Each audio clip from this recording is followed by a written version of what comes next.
Hello friends, स्वागत है आपका अडानी एजुकेशन एकेडमी के इस यूट्यूब चैनल पर। तो हमने जो लेसन नंबर फर्स्ट स्टार्ट किया था बहुत पहले ही, तो उसके अंदर कुछ टॉपिक्स हमने कंप्लीट कर लिए थे और लास्ट क्लास में हमने कुछ और भी छोटे मोटे टॉपिक्स देखे थे, जैसे कि जो जंतु प्रजनक हैं, प्रजनन है, उसके आधार पर जंतु कितने प्रकार के होते हैं, है ना। पुष्पन के आधार पर पौधे कितने प्रकार के होते हैं, जैसे मोनोकार्पिक, पॉलीकार्पिक, ऐसे कुछ छोटी मोटी डेफिनेशंस हमने पिछली क्लास में पढ़ी थी। आज जो है हमारा नया टॉपिक स्टार्ट होने वाला है और नए टॉपिक के अंदर हम जो आज पढ़ने वाले हैं वो है हमारा लैंगिक प्रजनन में होने वाली घटनाएं।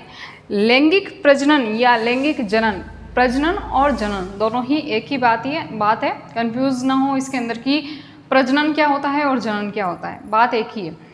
लैंगिक जनन की अगर हम बात करें तो हम पहले ही पढ़ चुके हैं कि लैंगिक जनन क्या होता है। अलैंगिक जनन पढ़ लिया है, कायिक जनन पढ़ लिया है और लैंगिक जनन पढ़ लिया है। लैंगिक जनन की सबसे खास बात ये होती है कि उसमें युग्मक का निर्माण भी होता है और युग्मक का संलयन भी होता है और इसी घटना को हम कहते हैं निषेचन। तो ये सब चीज़ें तो हम पढ़ चुके हैं, इसकी विशेषताएं, लाभ, हानियाँ, ये सब नॉर्मल बातें हम पढ़ चुके हैं। आज हम देखेंगे कि लैंगिक जनन में क्या क्या घटनाएं होती हैं, किस प्रकार से लैंगिक जनन होता है, ठीक है। और इसका भी पहला जो टॉपिक है हमारा वो है निषेचन पूर्व घटना। निषेचन आप सभी जानते हैं क्या होता है। जब नर युग्मक और मादा युग्मक आपस में मिलते हैं तो उसे निषेचन कहते हैं। तो निषेचन जब होगा यानी कि नर युग्मक और मादा युग्मक को आपस में मिलना है, ठीक है, इसी घटना को हम निषेचन कह रहे हैं। तो इससे पहले वाली घटनाएं क्या होगी, ये तो मिलेंगे बाद की बात है, तो इससे पहले क्या होगा। तो भाई निषेचन के लिए अगर हम बात करें निषेचन की कि नर युग्मक और मादा युग्मक को मिलना है तो पहले उनको बनना भी तो पड़ेगा, यानी कि युग्मकों का निर्माण भी तो करना पड़ेगा। जब युग्मक बनेंगे तभी तो वो मिलेंगे, ठीक है। तो अब इसके अंदर भी पहला जो टॉपिक है वो है हमारा युग्मक जनन। क्या है? युग्मक जनन। जनन शब्द बार बार हम पढ़ चुके हैं और इसका मतलब ही यही होता है जन्म देना या पैदा करना, ठीक है। अब नाम आया है युग्मक जनन, तो युग्मकों का जनन, युग्मक का निर्माण करना, ठीक है। अब इसकी परिभाषा पढ़ लेते हैं एक बार कि युग्मक निर्माण की प्रक्रिया को क्या कहा जाता है, युग्मक जनन कहा जाता है।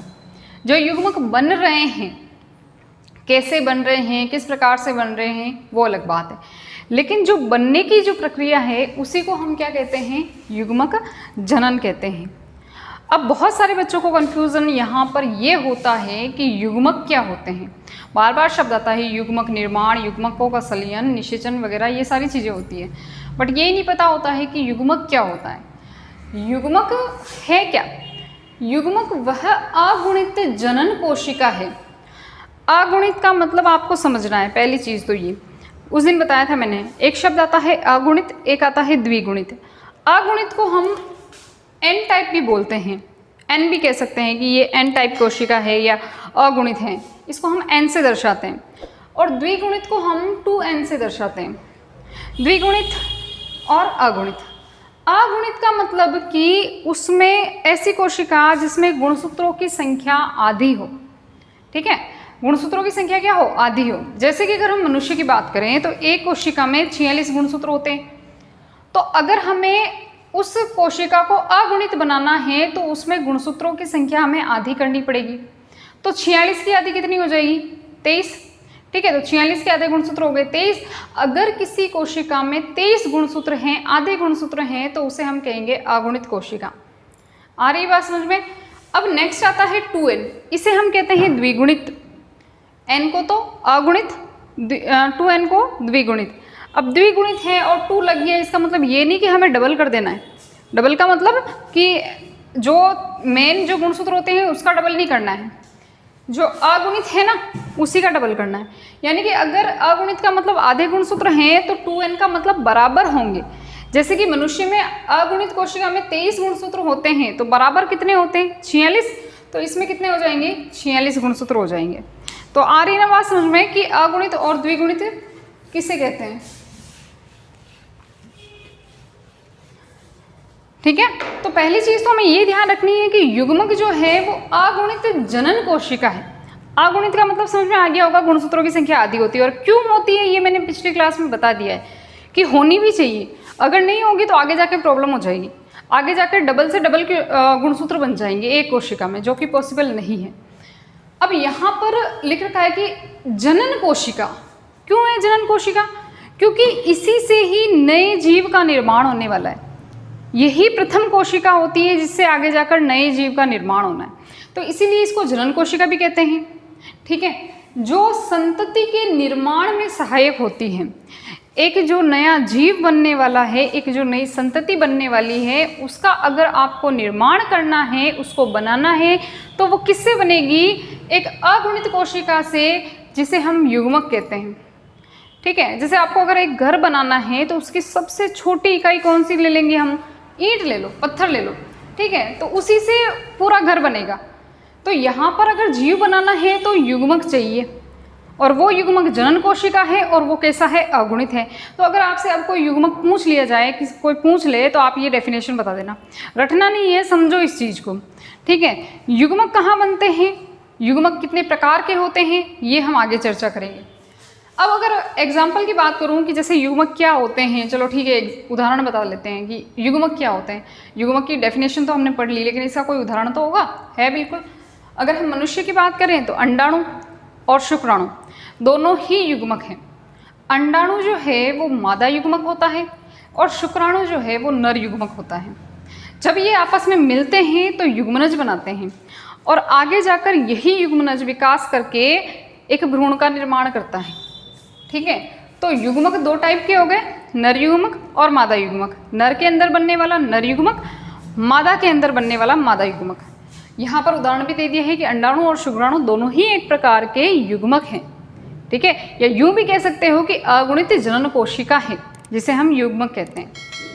अब एक चीज़ और बताती हूँ मैं आपको कि युग्मक को लैंगिक जनन की, यहाँ पर ये चीज़ ध्यान रखनी है, लैंगिक जनन, क्योंकि अलैंगिक जनन में तो युग्मक बनेंगे नहीं।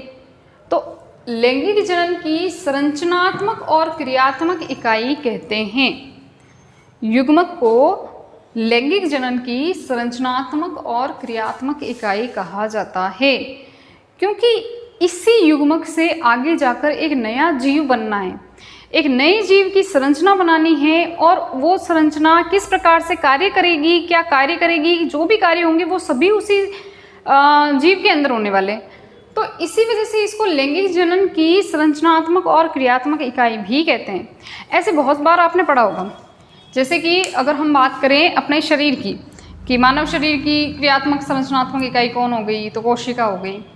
फेफड़ों की कौन हो गई, तो एक छोटी सी इकाई होती है कुप्पिका, एक संरचना होती है कुप्पिका, तो कुप्पिका हो गई। तो ऐसे बहुत सारी इकाइयाँ हम पढ़ते हैं कि संरचनात्मक और क्रियात्मक इकाई। ठीक है, ओके। अब अगर इसमें कोई प्रॉब्लम है, वैसे तो नहीं होनी चाहिए, मैंने आपको बहुत डिटेल में पढ़ा दिया है ना, कोई सिंपल सा टॉपिक है, वैसे सभी जानते हैं बच्चे। और अगर कोई भी प्रॉब्लम है तो भी फिर भी मैं बार बार बोलती हूँ, कमेंट बॉक्स में कमेंट करें, उसका आंसर मैं जल्दी ही आपको बता दूँगी। चलिए नेक्स्ट टॉपिक पढ़ते हैं हम आप। चलिए नेक्स्ट जो टॉपिक है हमारा वो है युग्मक के प्रकार। युग्मक के प्रकार इसलिए पढ़ाना ज़रूरी है क्योंकि यहाँ से सिर्फ शब्द आएंगे, आगे कोई भी लेसन है उसमें शब्द दे दिया जाएगा, और बच्चों को बहुत ज़्यादा इसके अंदर समस्या होती है कि मतलब विषम युग्मजी किसे कहेंगे, ये कौन सा गैमेट है ना, सम युग्मजी कौन से प्रकार के होते हैं। तो इसलिए इनकी परिभाषा मैंने यहाँ पर लिख दी है, आप इसका स्क्रीनशॉट लेकर आप इसे अपनी कॉपी में उतार लेना, और इसको समझना भी है कि ये किस प्रकार से एक दूसरे से अलग अलग है। जैसे पहला हम बात करें समयुग्मजी। समयुग्मजी को इंग्लिश में कहा जाता है होमोगैमेट्स, होमोगैमेट्स। अब सम शब्द से ही पता चल रहा है, सम यानी समान, युग्मजी यानी युग्मक। ठीक है, तो समयुग्मजी का मतलब क्या हो जाएगा कि जब नर युग्मक और मादा युग्मक दोनों का कंपैरिजन करना है अपने को यहाँ पे, जब नर युग्मक और मादा युग्मक संरचनात्मक और कार्यात्मक रूप से समान हो, यानी कि नर युग्मक और मादा युग्मक में कोई फर्क ही नहीं हो, कोई विभिन्नता ना हो, एक जैसे हो, दिखने में भी एक जैसे हो, यानी कि संरचना सेम हो, और उनके जो कार्य हैं क्रियात्मक रूप से है वो एक प्रकार के हो, यानी कोई भिन्नता, अगर उसमें किसी प्रकार की कोई भिन्नता नहीं होती है तो उसे हम कहते हैं समयुग्मजी। ठीक है, अब ऐसे समयुग्मजी जो युग्मक हैं वो किस में होते हैं, तो क्लेडोफोरा और यूलोथ्रिक्स इसके 2 एग्जाम्पल्स हैं, याद रखने हैं। पूछा जा सकता है कि समयुग्मजी युग्मकों के उदाहरण बताइए, किस में पाए जाते हैं, ठीक है, कौन से जीवों के अंदर होते हैं। तो कौन कौन हो गया, क्लेडोफोरा एंड यूलोथ्रिक्स। ठीक है, नेक्स्ट हम बात करते हैं विषम युग्मजी की। अब वहाँ पर सम था, सम का मतलब समान, अब विषम आ गया है तो कुछ विभिन्नताएं भी होगी इसके अंदर। ठीक है, तो विषम युग्मजी को तो हम क्या कहते हैं, हेटेरोगेमेट्स। उसको होमोगेमेट्स, ये होमोगेमेट्स और ये हेटेरोगेमेट्स। तो विषम युग्मजी जो हैं वो होते क्या हैं कि जब नर युग्मक और मादा युग्मक दोनों ही आकारिकी रूप से भिन्न भिन्न हों, आकार में, दिखने में बिल्कुल वो एक दूसरे से अलग होते हैं, तो उसे हम कहते हैं क्या, विषम युग्मजी। ठीक है, नाम से वैसे ही पता चल रहा था कि दिखने में बिल्कुल अलग अलग ही होंगे, विषम आ गया है शब्द। ठीक है, तो ऐसे कौन से उदाहरण हो सकते हैं, अगर सबसे अच्छा उदाहरण लिया जाए तो वो है मनुष्य। क्योंकि अगर हम मनुष्य के युग्मकों की संरचना को देखें तो बिल्कुल अलग अलग होती है। ठीक है, आपने बुक्स में बहुत बार देखा होगा कि युग्मक, अगर हम मादा युग्मक की यानी कि अंडाणु की बात करें तो वो इस प्रकार से थोड़ा गोल गोल होता है, ऐसे ऐसे अंडे के आकार का हो सकता है या गोल आकार का हो सकता है। जबकि अगर हम शुक्राणु की बात करें जो कि एक नर युग्मक होता है, तो शुक्राणु की संरचना लंबी सी होती है, सांप जैसी, देखी होगी आपने, है ना। उसके 3 पार्ट होते हैं, एक ऊपर वाला, शीर्ष वाला, फिर नीचे ग्रीवा वाला, फिर एक पूंछ होती है ऐसे। ऐसा खैर नहीं होता है, मैं अभी ऐसे ही रफली डायग्राम बता रही हूँ आपको। ठीक है, बट कहने का मतलब ये है कि इनकी संरचना जो होती है ना वो बहुत ही अलग अलग होती है एक दूसरे से, तो आकारिकी रूप से अलग हो गए। तो विषम युग्मजी हो गया, ये दोनों में समझ में आ गया ना, ये बिल्कुल सेम है, आकार में भी, क्रियात्मक रूप से भी बिल्कुल सेम है, और ये आकार में बिल्कुल अलग है, तो इसे विषम युग्मजी यानी हेटेरोगेमेट्स कहेंगे। अब तीसरा टाइप आता है क्या, असमयुग्मजी। असमयुग्मजी, यहाँ पर बच्चों को प्रॉब्लम आती है। ये तो चलो ठीक है, विषम सम तो इसमें पता चल जाता है, यहाँ पर प्रॉब्लम आती है। इसे हम कहते हैं एनआइसोगेमेट्स। क्या कहते हैं, एनआइसोगेमेट्स। ये क्या है कि नर युग्मक और मादा युग्मक की संरचना समान है, दिखने में बिल्कुल एक जैसे हैं, कोई अलग अलग नहीं है, लेकिन कार्यात्मक रूप से अगर वो भिन्न हैं, कार्य उनके अलग अलग हैं, क्रियाएं वो अलग अलग प्रकार से कर रहे हैं। संरचना तो बिल्कुल सेम हो गई, लेकिन क्रियाएं वो अलग अलग प्रकार से कर रहे हैं, तो उसे हम कहेंगे असमयुग्मजी। एक प्रकार से देखा जाए तो ये इनके बीच वाला है, युग्मक जो है इनके बीच का, इसके गुण भी हैं, इसके गुण भी हैं। ये बिल्कुल सेम था, ये बिल्कुल अलग था, और इसके अंदर सेम भी है और अलग भी है। अच्छा, सेम क्या है कि संरचना समान है, युग्मकों की संरचना समान है, लेकिन क्रियात्मक रूप से वो अलग है, तो इसे हम कहते हैं असमयुग्मजी। ठीक है, अब तो इसके अंदर कोई कन्फ्यूज़न होना ही नहीं चाहिए। बहुत ही अच्छी तरीके से यहाँ पर डेफिनेशन भी लिख दी है और समझा भी दिया है। अगर इसके एग्जाम्पल की बात करें तो स्पाइरोगाइरा, क्लेमाइडोमोनास ब्राउनी, ये इसके उदाहरण हैं। ठीक है, स्पाइरोगाइरा वगैरह ये सभी आप एग्जाम्पल्स बहुत ही अच्छी तरह से जानते होंगे, वरना एनसीईआरटी के अंदर इसके बारे में थोड़ा बहुत वर्णन है, वो आप वहाँ से देख सकते हैं किस प्रकार का होता है।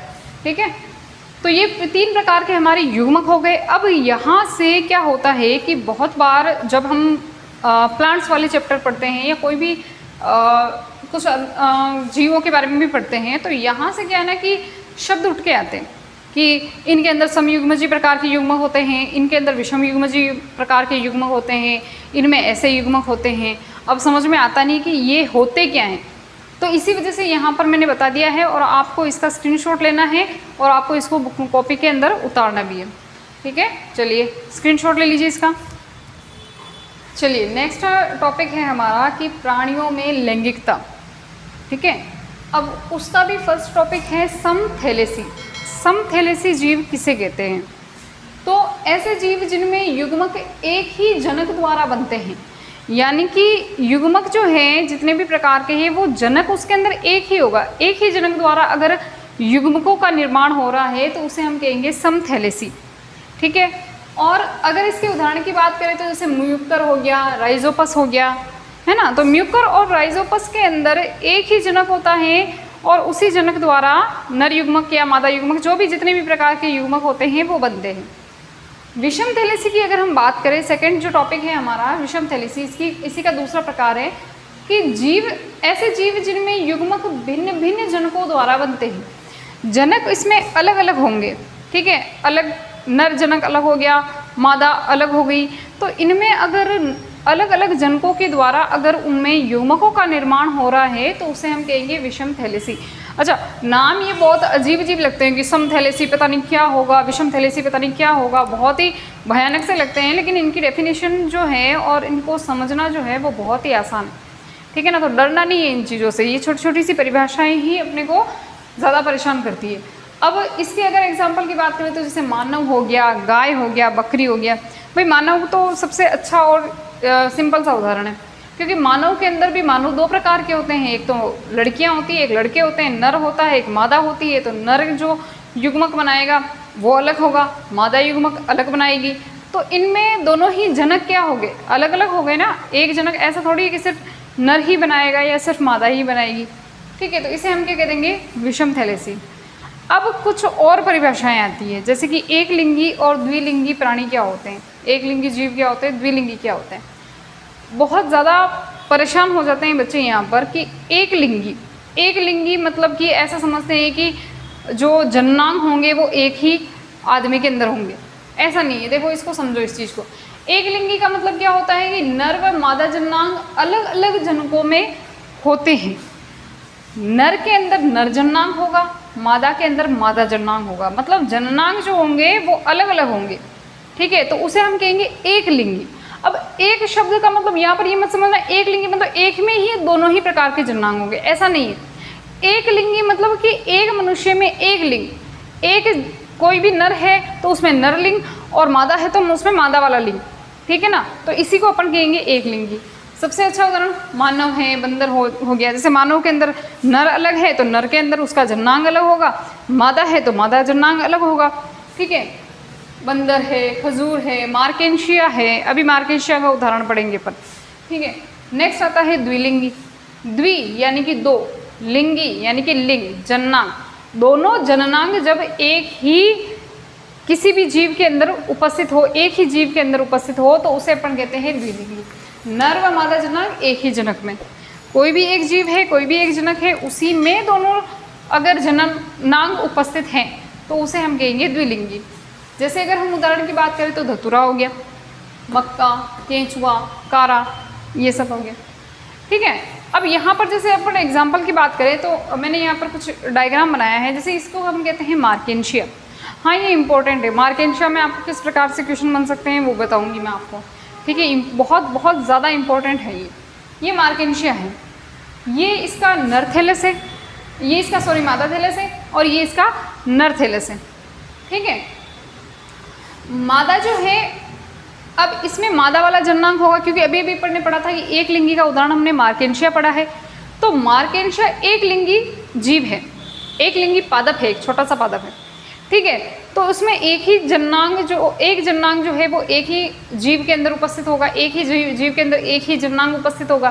तो अब ये मादा है, ये नर है, तो मादा के अंदर मादा जननांग उपस्थित होगा, नर के अंदर नर जननांग उपस्थित होगा। तो अब ये ध्यान रखना है कि जो मार्केंशिया का जो मादा वाला जो पार्ट है, तो मादा के अंदर जो मादा जननांग है उस मादा जननांग को हम क्या कहते हैं, आर्किगोनियोफोर कहते हैं। मार्केंशिया में मादा जननांग को हम क्या कहते हैं, आर्किगोनियोफोर कहते हैं। ये क्वेश्चन आपसे पूछा जा सकता है, मार्केंशिया के मादा जननांग का नाम बताइए, ठीक है। फर्स्ट ग्रेड तक में पूछा जा सकता है ये एग्ज़ाम, ये क्वेश्चन। तो मादा जो मार्केंशिया है उसमें मादा जननांग को हम कहते हैं आर्किगोनियोफोर, ठीक है। और जो नर जननांग है, मार्केंशिया का जो नर जननांग है जो कि नर में उपस्थित होता है, उसे हम कहते हैं एंथ्रीडियोफोर। क्या कहते हैं, एंथ्रीडियोफोर। ये आपको याद रखना है, नाम याद रखना है। अभी द्विलिंगी के अंदर हमने एक उदाहरण पढ़ा था, कारा, याद है। ये है हमारा क्या, कारा। ये कारा का डायग्राम है, वो कौन था, मार्केंशिया, ठीक है। ये कारा है, कारा के अंदर क्योंकि द्विलिंगी है तो दोनों जननांग एक ही जीव में उपस्थित होंगे, नर जननांग भी उसी जीव में, मादा जननांग भी उसी जीव में। तो नर जो जननांग है उसे हम क्या कहते हैं, एंथ्रीडियम। जो कारा का मादा नर जननांग है उसे हम क्या कहते हैं, एंथ्रीडियम कहते हैं। ठीक है, यहाँ पर देखो ये एंथ्रीडियो4 है, जो मार्केंशिया है उसका जो नर जननांग है वो एंथ्रीडियो4 है। ये एंथ्रीडियम और एंथ्रीडियो4 दोनों ही अलग अलग है। ये एंथ्रीडियो4 है और इसका जो नर जननांग है वो क्या है, एंथ्रीडियम है। किसका है, कारा का नर जननांग। कारा के अंदर मादा जननांग भी उपस्थित होता है, एक ही पादप के अंदर होता है क्योंकि ये द्विलिंगी है। तो इसको हम मादा जननांग को हम बोलते हैं ऊगोनियम। क्या बोलते हैं, ऊगोनियम। ये शब्द आपको याद रखने पड़ेंगे कि किसमें नर जननांग कौन सा होता है, मादा जननांग कौन सा होता है। तो क्योंकि मार्केंशिया तो द्विलिंगी है, एक लिंगी है, तो उसमें नर जननांग मादा जननांग सेपरेट होंगे, अलग अलग होंगे। मादा जननांग को आर्किगोनियो4 कहेंगे और नर जननांग को एंथ्रीडियो4 कहेंगे।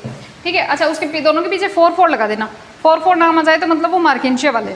याद करने का तरीका है, कारा के अंदर नर जननांग मादा जननांग दोनों ही एक में ही होते हैं। नर जननांग को हम एंथ्रीडियम कहते हैं, मादा जननांग को हम ऊगोनियम कहते हैं। तो ये आपको अच्छी तरह से उदाहरण याद हो गए होंगे कि एक लिंगी कौन हो गया, मार्केंशिया, द्विलिंगी कौन हो गया, कारा। क्लियर है यहाँ तक? आप इसका एक बार स्क्रीनशॉट ले लीजिए। चलिए नेक्स्ट हम टॉपिक पढ़ते हैं अगला, युग्मक स्थानांतरण।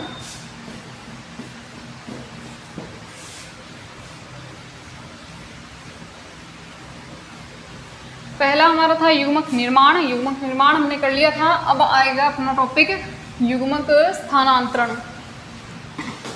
युग्मक स्थानांतरण नाम से पता चल रहा है, स्थानांतरण का मतलब क्या होता है, एक स्थान से दूसरे स्थान पर जाने की क्रिया को हम बोलते हैं स्थानांतरण। तो अब यहाँ पर स्थानांतरण कैसे कैसे हो सकता है, तो देखिए जो नर युग्मक होता है और जो मादा युग्मक होता है, उन दोनों को अगर आपस में संपर्क में आना है, भाई संपर्क में क्यों आना है, निषेचन करना है, मिलना है, तो अगर उनको निषेचन की क्रिया करनी है तो उनका स्थानांतरण बहुत ज़रूरी है ना। ऐसा ज़रूरी तो नहीं है कि नर युग्मक और मादा युग्मक हमेशा एक दूसरे के पास पास रहेंगे। नर युग्मक कहीं और हो सकता है, मादा युग्मक कहीं और हो सकता है। तो जब वो दोनों ही दूर दूर हैं और इनको अगर पास में आना है तो इनको अपनी जगह छोड़कर एक दूसरे के संपर्क में आना पड़ेगा। तो इसके लिए स्थानांतरण करना ही पड़ेगा। अब होता क्या है कि जैसे अभी अभी हमने पढ़ा समयुग्मजी और विषमयुग्मजी। तो बात करें अगर समयुग्मजी की, अब आपको पता चल गया होगा कि भाई समयुग्मजी क्या होते हैं। आकारिकी और क्रियात्मक रूप से जो समान युग्मक होते हैं उन्हें हम समयुग्मजी कहते हैं, और विषमयुग्मजी जो आकारिकी रूप से बिल्कुल अलग होते हैं उसे हम विषमयुग्मजी कहते हैं। अब समयुग्मजी के अंदर क्या होता है कि जो नर और जो मादा है वो दोनों ही गतिशील होते हैं। दोनों ही क्या होते हैं, गतिशील होते हैं। तो दोनों ही गतिशील होते हैं तो क्या होता है कि गति करके एक दूसरे के पास आ जाते हैं, एक दूसरे के संपर्क में आ जाते हैं और फिर बाद में निषेचन की क्रिया हो जाती है। ठीक है, अगर हम बात करें विषमयुग्मजी की,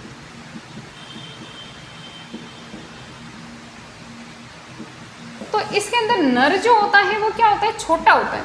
आकार में क्या होता है, छोटा होता है। ये आकार में क्योंकि बराबर थे, ये इसमें क्या होता है कि आकार में ये छोटा होता है। और जो मादा होती है वो आकार में क्या हो जाएगी, बड़ी, क्योंकि ये छोटा शब्द लिखा है तो ये तो बड़ी होगी। अब इसमें नर जो होता है वो गतिशील होता है, या गमनशील भी लिख सकते हो आप, और जो मादा होती है वो अगतिशील होती है। मादा नहीं, मादा युग्मक, सॉरी। ठीक है, तो नर युग्मक तो गतिशील हो गया, मादा युग्मक अगतिशील हो गई। अब नर को क्या, अब नर अगर गतिशील है, चल फिर सकता है, तो भाई नर ही मादा के पास आएगा, नर युग्मक ही मादा के पास आएगा। मादा थोड़ी जाएगी, तो चल ही नहीं सकता बेचारा, युग्मक बैठा रहता है एक जगह पे। तो नर को यहाँ पर आना है, इसके पास आना है। तो नर को, नर युग्मक, सॉरी नर बोल रही हूँ बार बार में, तो नर युग्मक को मादा युग्मक के पास में आना है। तो नर युग्मक को सपना तो नहीं आ रहा कि चलो मैं उसके पास में चला जाता हूँ, या उसके कोई ऐसा चीज़ होनी चाहिए ना कि भाई मादा युग्मक के पास आना है। तो इसके लिए मादा युग्मक जो है वो अपने अंदर कुछ ऐसे रासायनिक पदार्थ स्रावित करती है कि जिसकी वजह से नर युग्मक जो होता है वो मादा युग्मक की तरफ आकर्षित हो जाता है। ठीक है, कुछ ऐसे रासायनिक पदार्थों का स्रवण करती है जिसकी वजह से नर युग्मक जो होता है वो मादा युग्मक के पास में या मादा युग्मक के तरफ जो है वो आकर्षित हो जाता है। ठीक है, तो इस प्रकार से युग्मकों का क्या होता है, आपस में स्थानांतरण होता है। या तो नर युग्मक मादा युग्मक अगर चल फिर सकते हैं दोनों ही, तो दोनों एक दूसरे के पास आ जाएंगे, और अगर नहीं तो फिर नर युग्मक जो होगा वो मादा युग्मक के पास में आ जाएगा। ठीक है, अब अगर हम मनुष्य की बात करें, मानव की बात करें, तो मानव के अंदर जो नर युग्मक होता है उसे हम शुक्राणु कहते हैं। मादा युग्मक को, नर युग्मक को शुक्राणु और मादा युग्मक को अंडाणु कहते हैं। ये चीज़ ध्यान रखनी है कि जो मादा युग्मक होते हैं वो संख्या में बहुत ही कम होते हैं, और जो नर युग्मक होते हैं वो संख्या में बहुत ही ज़्यादा होते हैं। जैसे मादा की अगर हम मनुष्य की बात करें तो जो अंडाणु होता है वो लगभग एक होता है ना, नॉर्मल तौर पर एक ही अंडाणु होता है, लेकिन उस एक अंडाणु पर शुक्राणुओं की संख्या जो होती है वो मिलियंस में होती है। 300-400 मिलियंस के अंदर उनकी संख्या होती है, शुक्राणु की संख्या। मतलब नर युग्मक तो बहुत ज़्यादा होते हैं जबकि मादा युग्मकों की संख्या बहुत ही कम होती है।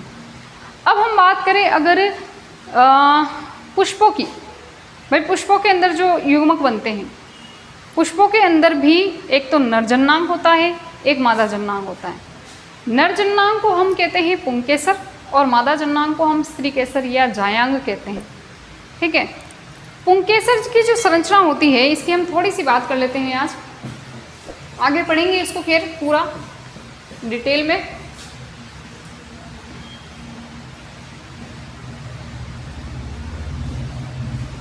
देखिए, अगर हम बात करें पुंकेसर की, तो पुंकेसर के अंदर मेनली दो ही संरचनाएं होती हैं।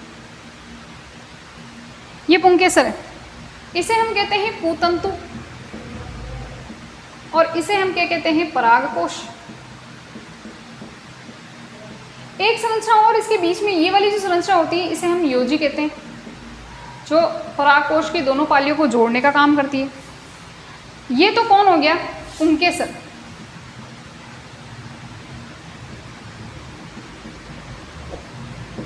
पुंकेसर।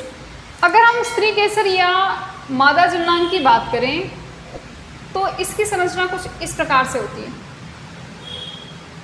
ये स्त्री केसर है, या इसको हम जायांग भी कह सकते हैं, जायांग या स्त्री केसर, डिटेल में पढ़ेंगे आगे। ये वाला जो ऊपर वाला जो फूला हुआ भाग दिखाई दे रहा है इसे हम कहते हैं वर्तिकाग्र। क्या कहते हैं, वर्तिकाग्र। बीच वाला जो भाग है इसे हम कहते हैं वर्तिका, वर्तिका। और सबसे नीचे वाला जो भाग है इसे हम क्या कह देंगे,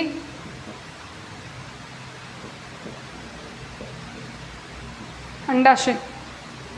ठीक है, सबसे ऊपर वाला वर्तिकाग्र, इसके नीचे वाला पार्ट वर्तिका और सबसे नीचे वाला पार्ट अंडाशय।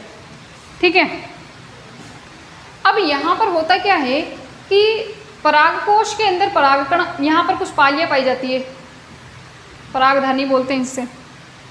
इसके अंदर बनते हैं परागकण, और परागकण यहाँ से निकलकर कहाँ चले जाते हैं, इस वर्तिकाग्र पर चले जाते हैं। ये परागकण जो है एक प्रकार से इनके अंदर, वैसे तो हम परागकणों को ही नर युग्मक बोल देते हैं, लेकिन एक्चुअल में इनके अंदर दो केंद्र होते हैं, उनको हम नर युग्मक कहते हैं। वो सही वर्ड है उनके लिए, नर युग्मकों के लिए, कि परागकण होता है और परागकण के अंदर दो केंद्रक बन जाते हैं, उनको हम नर युग्मक कहते हैं, सही है इसके लिए। तो यहाँ से परागकण क्या होता है कि यहाँ से ये फटता है और परागकण बाहर निकल जाते हैं। ठीक है, परागकण जब बाहर निकलते हैं तो हवा के माध्यम से, कोई ना कोई माध्यम जरूरी होता है। देखो, नर युग्मक को मादा युग्मक के पास पहुंचना है, चाहे दोनों को ही एक दूसरे के पास पहुंचना है, तो उसके लिए किसी न किसी माध्यम की ज़रूरत होती है। वो जल हो सकता है, वो वायु हो सकता है, वो कोई पक्षी हो सकता है, ठीक है, कीड़े मकोड़े हो सकते हैं, चमगादड़ हो सकता है, गिलहरी हो सकता है। ऐसे बहुत से कारण हो सकते हैं कि जिसकी वजह से युग्मक एक स्थान से दूसरे स्थान पर जा सके। तो अब होता क्या है कि जैसे मान लीजिए कि ये नर युग्मक है, इसके अंदर नर युग्मक है परागकण के अंदर, और ये पहुंच जाते हैं कहाँ पर, इसकी वर्तिकाग्र पर। जब ये वर्तिकाग्र पर पहुंचते हैं तो यहाँ पर जब ये पहुंच जाएंगे तो होता क्या है कि जब परागकोश से परागकण निकलकर स्त्री केसर की वर्तिकाग्र पर पहुंचते हैं तो इस क्रिया को हम कहते हैं परागण। क्या कहते हैं? परागण। इस क्रिया को हम पॉलिनेशन कहते हैं, परागण कहते हैं। अच्छा, परागकण शब्द अलग है, परागण क्रिया अलग है। परागकण तो वो युग्मकों का एक ढांचा है जिसके अंदर युग्मक पड़े हैं, या यूँ कह सकते हैं युग्मक हैं एक प्रकार के। और परागण जो है वो एक क्रिया है। कौन सी क्रिया है? जिसमें परागकोश से परागकण निकलकर स्त्री केसर की वर्तिकाग्र पर पहुंच जाते हैं, उसे हम कहते हैं परागण की क्रिया। अब ये परागण भी दो प्रकार का होता है, एक होता है स्वपरागण, एक होता है परपरागण। लेकिन ये स्वपरागण और परपरागण की क्रिया हम इस क्लास में नहीं पढ़ेंगे, ये अपने सेकंड वाले चैप्टर में आएगा। है बहुत ही ईजी, कुछ नहीं है। एक ही पौधे के ऊपर जा रहे हैं, एक ही पौधे से उसी पौधे पे जा रहे हैं तो स्वपरागण, दूसरे पौधे पर जा रहे हैं तो परपरागण, है ना। लेकिन इसको डिटेल में हम पढ़ेंगे जो भी सेकंड वाला जो लेसन है उसके अंदर हम इसे डिटेल में पढ़ेंगे। तो परागण की क्रिया समझ में आ गई होगी आपको, ठीक है। अब हम इसके आगे जो पढ़ने वाले हैं वो है निषेचन। निषेचन क्या होता है आप लोग अच्छी तरह से जानते हैं, पहले भी पढ़ चुके हैं हम लोग।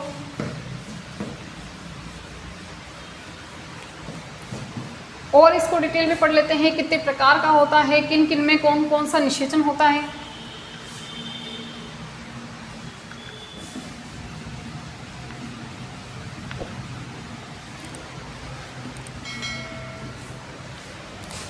चलिए, नेक्स्ट टॉपिक है हमारा निषेचन, फर्टिलाइजेशन।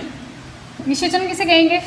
पढ़ चुके हैं पहले भी कि निषेचन वो प्रक्रिया है, एक सेकेंड, ये मार्कर से थोड़ी इंक निकल रही है। निषेचन क्या है कि जब नर युग्मक, या यूं कह सकते हैं कि अगुणित नर युग्मक, है ना, और मादा युग्मक, मादा युग्मक भी कैसा होगा? अगुणित होगा। अगुणित नर युग्मक और अगुणित मादा युग्मक दोनों आपस में संयोजित होकर या संलयन करके, संयोजित या संलयन करके किसका? द्विगुणित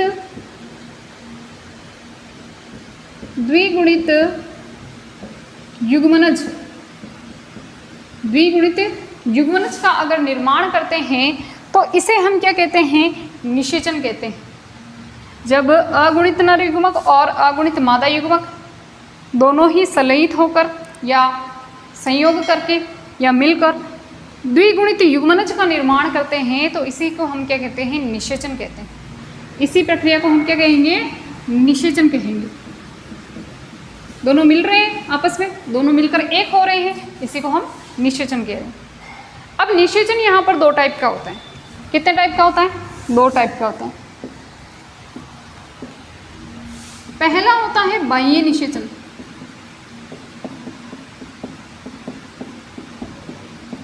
और दूसरा जो होता है वो होता है आंतरिक निषेचन।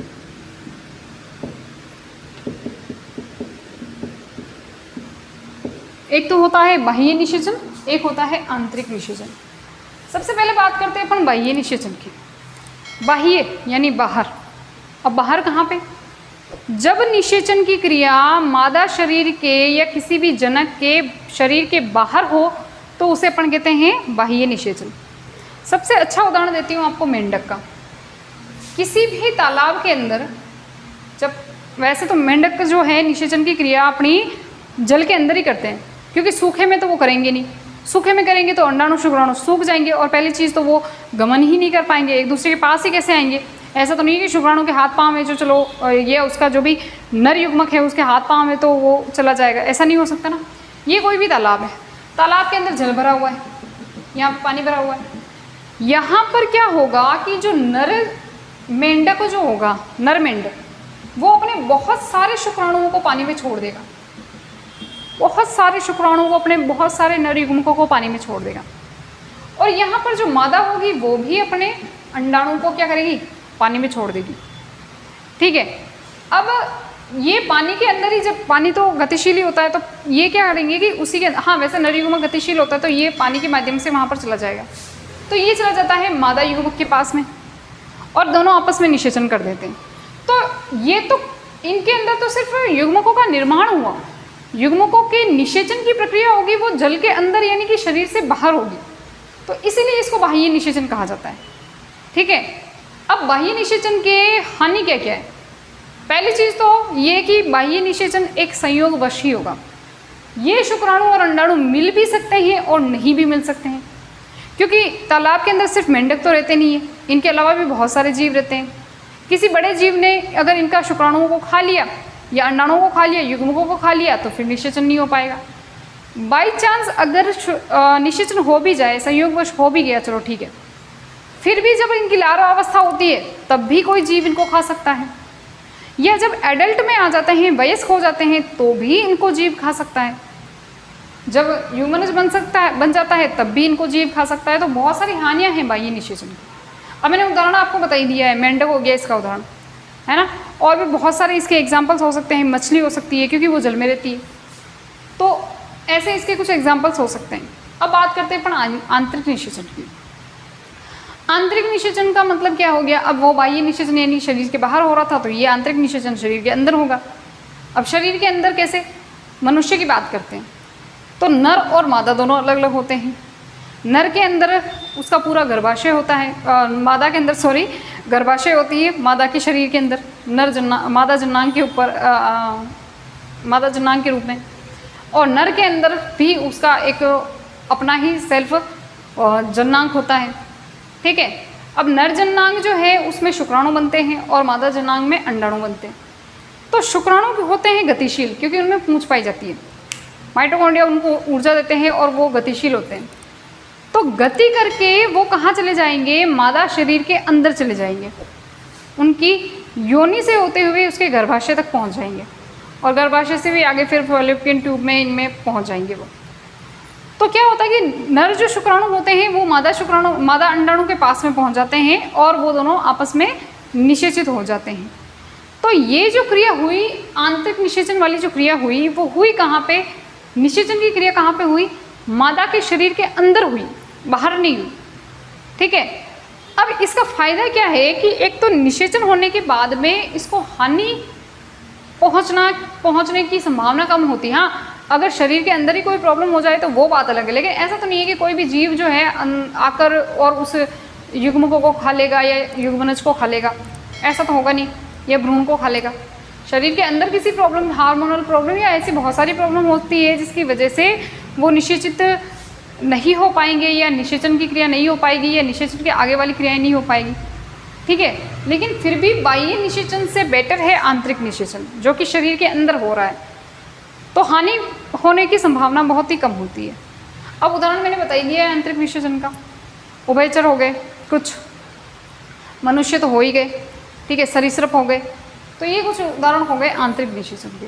आई होप कि आपको समझ में आ गया होगा कि निषेचन क्या होता है। नर युग्मक और मादा युग्मक के संयोजन की क्रिया निषेचन कहलाती है, उससे द्विगुणित युग्मनज बनता है। दो प्रकार का निषेचन होता है, आंतरिक और बाह्य निषेचन। आंतरिक अंदर होने वाला निषेचन, बाह्य जो शरीर के बाहर होने वाला निषेचन। ठीक है, ये क्लासेस में अगर आपको कोई प्रॉब्लम है, डाउट है, समस्या है, दिक्कत है, तो आप इसी क्लास के नीचे कमेंट बॉक्स में कमेंट करें, उसका आंसर आपको जल्दी ही दे दिया जाएगा। मैं जैसे ही देखूंगी क्वेश्चन आपका, मैं आंसर कर दूंगी। ठीक है, लेकिन ज़्यादा लेट नहीं होना है, फिर बहुत ज़्यादा पुराने वीडियोस हो जाते हैं, उन पे फिर कमेंट आते हैं तो मैं देख ही नहीं पाती उनको। ठीक है, ओके, थैंक यू, मिलते हैं अगली क्लास में।